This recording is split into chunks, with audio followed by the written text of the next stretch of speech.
Nós queremos falar sobre um assunto muito importante, que é a questão também da violência com a criança ou contra a criança. Pastor Washington Sá, nosso querido irmão, está sempre aqui conosco, não é? Trazendo informações, um homem muito atualizado no que diz respeito a comportamento também. E a doutora Alícia, que é psiquiatra, sexóloga, é missionária também e é responsável pelo curso Claves. E você vai saber já já do que se trata o curso Claves, não é? Então, Maurício tem uma notícia aqui que vai ilustrar para a gente o assunto de hoje, que nós vamos tratar. Então, eu queria que o Maurício lesse para a gente, por favor. Eu vou ler aqui, essa notícia aqui, esse destaque, foi um acontecimento que ficou noticiado em todos os nossos meios de comunicação, televisão, rádio. O que acontece? Um jovem foi atingido por uma bala perdida na barriga. A aluna, inclusive, contou que esse colega aqui atingiu as duas crianças, que a Alexandre Esteves dos Santos, de 19 anos, possuía algum distúrbio mental. E ele, por isso, sempre foi incomodado por um outro colega e que principalmente brincava muito com ele, uma brincadeira de mau gosto, dando tapas na cabeça. Mas isso mesmo, esse menino que teoricamente teria algum distúrbio mental, fosse um rapaz sempre muito educado com todos os outros alunos. E de acordo com informações do Corpo de Bombeiro, o Santos, que é esse aluno, sacou uma arma tirada de uma mochila dentro da Escola Estadual Efigênia de Jesus Werneck, isso em Santa Luzia, e acertou 2 adolescentes de 16 anos. Eu sei que os dois estão no hospital, inclusive um com a bala ainda alojada, se não me engano, na barriga, e a situação veio à tona em todos os meios de comunicação, porque voltou à tona a questão do bullying, que é tão falado, e também essa vingança da criança, porque ela sempre foi muito educada com todo mundo, apropriou-se de uma arma, de um militar, de um familiar militar, colocou na bolsa e, cansado dessas injúrias, ele foi e descontou toda a sua raiva em 2 alunos que, teoricamente, eram os que ficavam trazendo desconforto para eles. Só para lembrar, esse aluno que foi atingido na barriga foi uma bala perdida. Na verdade, ele atirou contra esse aluno que o perturbava 5 vezes. Ou seja, ele atirou, pelo que eu vi, com a intenção mesmo de tirar a vida. Isso é triste, né, Washington? Eu queria que você falasse um pouco sobre isso também, Alice, porque a gente vê um tema recorrente nas escolas, a gente vê isso muito nos Estados Unidos, por causa daquelas violências, aquela coisa toda, mas isso também está presente no Brasil, e um pouco mais difícil ter esse acesso à arma, mas quando o aluno consegue ter acesso a esse tipo de armamento, a gente percebe que desgraças como essa acontecem. Não, e nesse caso, Santa Luzia é aqui na Grande BH, sim, tá do lado da gente aqui, né? É isso aí, bom dia você que nos assiste, é um prazer ter a sua audiência mais uma vez, muito bom estar aqui e muito bom ainda estar aqui ao seu lado já. Obrigado, estar de volta, igualmente. Te ver aqui bem. Tô de bota, mas voltei. Que bom, glória a Deus por isso. Olha, o assunto é um pouco sério mesmo, é comportamento gerando comportamento. A gente tem falado muito sobre os problemas até da cultura dos maus tratos. Muitas vezes encontramos um ambiente familiar desfavorável a um desenvolvimento da cultura dos bons tratos. Então, um ambiente violento. Aqui o caso, me parece que o ambiente desfavorável a um desenvolvimento saudável era o ambiente escolar. Parece, o que a gente lê apenas pela reportagem, que a escola não tem uma política de cultura de bons tratos. Provavelmente os professores, a direção, não faz trabalhos contra o bullying, não envolve as crianças para construir propostas de resolução de conflitos sem a violência e também provavelmente não estavam atentos aos sinais que esse garoto apresentava.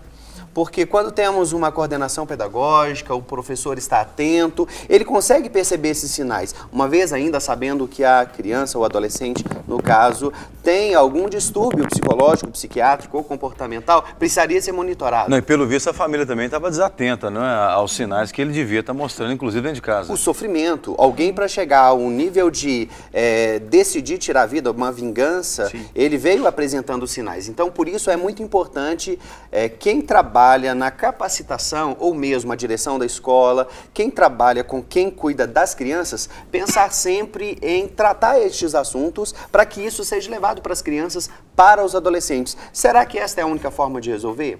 Então, eu sempre discuto com a direção da escola, quando reclamam comigo sobre a questão do bullying, propor o tema, trabalhos escolares sobre o tema, pesquisa, teatro. Então, a escola discute o assunto e as próprias crianças trazem solução para os assuntos e se conscientizam dessa necessidade. E eu queria que a Alice falasse um pouco sobre isso, porque é especialista nessa temática da Juventude para Cristo do Uruguai, já há décadas como referência. Não que ela seja muito velha, mas desde novinha trabalhando muito e é muito respeitado em toda a América Latina. Já aproveita e conta pra gente o que é o curso Claves.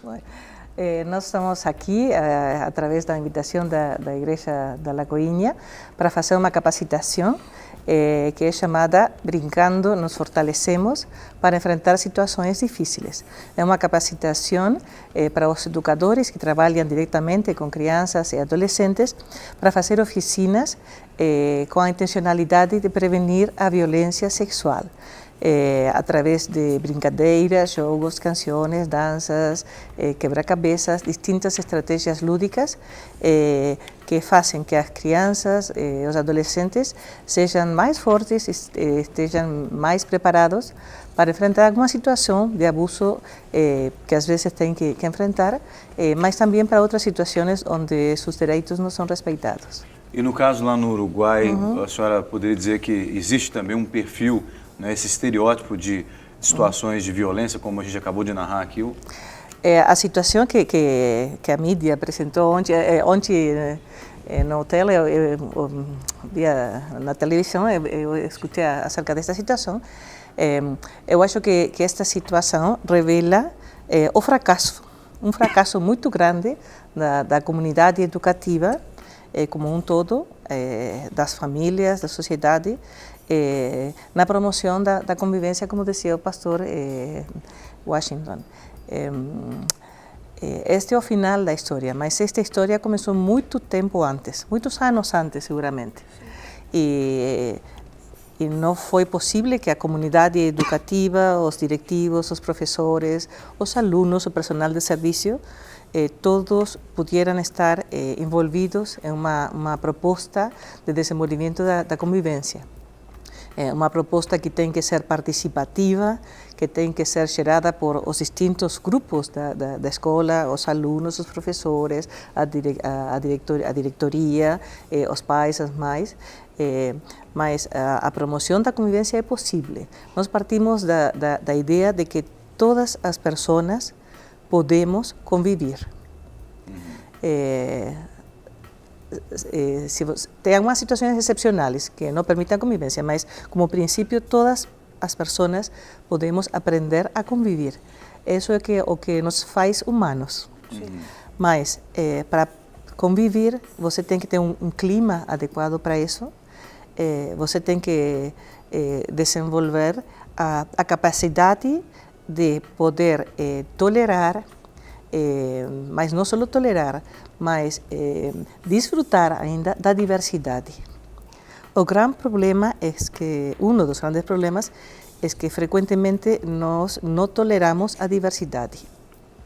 Aquelas pessoas que são como nós, com nossos interesses, com nossa idade, ou com nosso tipo de roupa, ou tipo de música que nós escutamos, tudo bem. Mas aquele que é diferente, nós consideramos perigoso. Não?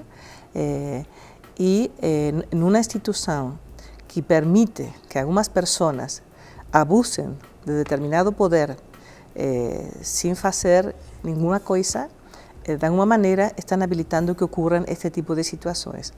Uma adolescente que chega a esta situação é a última possibilidade que ele tem de se defender.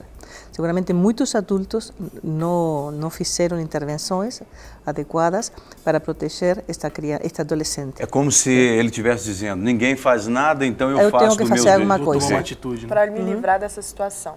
Agora, até para exemplificar e para a gente entender um pouco melhor na prática, como funciona esse curso, o que ele é passado, o que ele é ministrado para essas pessoas, como que o adolescente poderia conviver com bullying e não deixar com que isso afete tanto a personalidade dele, a autoestima dele, não só o bullying, mas o estupro também, a criança que é abusada, como ela se fortalece para conseguir passar por essa diversidade sem que isso afete tanto a criança. Assim. Talvez seria brincando, se fortalecendo. A ideia deste curso é capacitar os educadores para que eles trabalhem com as crianças e adolescentes que trabalham no dia a dia, na escola, na igreja, na creche. Nós acreditamos que uma criança que tem vínculos de afeto incondicional, que é valorizada, que é amada, que tem uma autoestima adequada, que se sabe merecedor de bons tratos, que conhece seus direitos, que consegue poner limites com seus pares ou com outras pessoas, que tenha capacidade de falar de seus sentimentos, que tenha capacidade de promover mudanças no seu entorno, que conhece seu corpo, tem a ideia que todo seu corpo é uma coisa boa, que é a imagem de Deus, que nenhuma pessoa tem direito a maltratar, a estragar. Uma pessoa que tem uma criança que tem uma adequada educação da sexualidade, que conhece os conceitos de partes íntimas ou privadas e o que isso significa nas relações interpessoais. Uma criança que tem habilidades de resolução de problemas, de conflitos de uma maneira não violenta. Uma criança que que tem desenvolvida uma obediência inteligente, não uma obediência ciega.